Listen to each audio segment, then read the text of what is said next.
Hello, I'm the Nostalgia Critic. I remembered Wait. Hello everyone, Dead Tom here. So, recently I've been getting a lot of feedback and a lot of questions on something I made not too long ago, which just so happens to be this.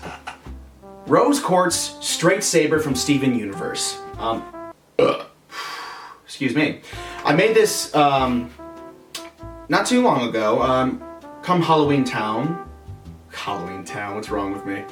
I made this, Halloween time, not too long ago, and again, I'll just go ahead and put this out for you guys. I made the sword and the sheath, and I'll go ahead and break this down actually for you guys, because I've been getting a lot of questions about this. Now, a couple things. Disclaimer, this is not going to be a tutorial. More guidelines than actual rules. The reason this is not going to be a step-by-step tutorial is because, honestly, I don't have time for that, to be quite honest. Not to say that I'm not going to at least help you guys get started with this breakdown. Honestly, if I had the chance to go back and make this again, I would, but I'll cross that bridge when I come to it. Anyways, let's get started. So here's the shopping list for some of the materials that I bought or already had lying around to make rose quartz sword and sheath. A wooden plank, preferably one with little to no grain, poster board, craft foam of varying degrees of thickness, wood glue, EVA foam, plasti dip, Mod Podge, crystal clear, cardboard, and acrylic paints. So I started by making a template of the straight saber from poster board. You can see the rough design here. I traced the pattern to the wooden plank and cut it out with a bandsaw. The template I sketched out was roughly 3 feet in length with a 4-inch width. It kind of looked like a ceiling fan blade when I first cut it out. Now onto the arduous sanding process. And just as a heads up, I had a lot of help during this phase of the building, and ultimately it was a new experience for me. But I was very grateful that I had the opportunity to do so.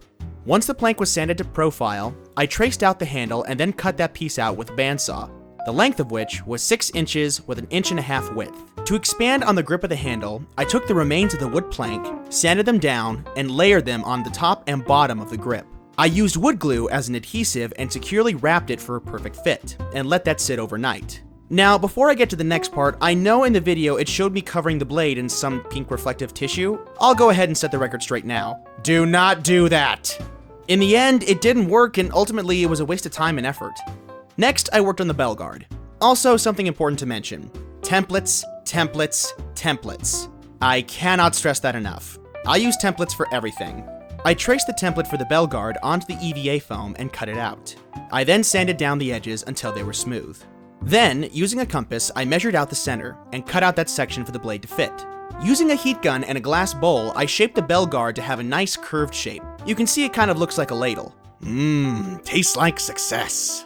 This next part gets a little tricky. I cut a small section in the belgard so I could fit the blade through it. Now for this part, I would recommend using barge cement as an adhesive, but I would imagine hot glue would work just as well. Once I wrapped the belgard around the base of the blade and secured it, I wrapped the tail end of the belgard down and glued it to the butt of the handle. And voila! You've got the basic look of rose quartz sword. Next comes the detail work. Now, since I don't have footage of me actually working on this particular section of the build, I'm gonna have to explain it to the best of my abilities. I wrapped the handle in craft foam, although in hindsight, you could probably go without this step. I just wanted to do it so I could hide the imperfections in the wood handle. Ted from the Evil Ted Smith channel can explain foam fabrication a lot better than I can, so I'll go ahead and leave a link to his channel at the end of the video. Again, using templates, I measured out and cut sections for the bell collar, and hopefully I'm saying that right. If you don't know what I'm talking about, that's this section of the sword right here. I started with the center of the bell collar, which is essentially 3 circle shapes. I cut those pieces out of poster board and glued them on, though to be honest, I might have gone with printer paper. Next were the side pieces. I measured and cut them out of craft foam so they could wrap around the blade, and glued them into place. Rose's pommel I worked on separately and glued on later when painting was finished with the belgard. Rose's pommel is essentially 2 circular pieces of EVA foam glued and stacked together, and the petals were done in a similar fashion to the bell collar. Before I started with the painting process, I sprayed 2 coats of plasti dip on the foam parts of the sword and let that dry. This allows the foam to be painted because normally foam absorbs paint like a sponge. Next, I painted the details on the handle and the belgard.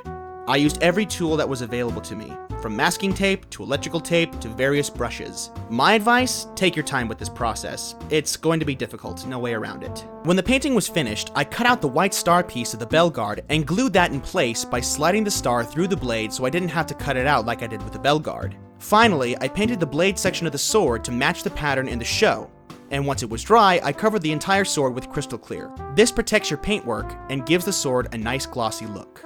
And there you have it, sword done. Now, unfortunately for the sheath, I don't have any footage of me working on it, but as a quick breakdown, all I used was cardboard and craft foam, and of course, templates.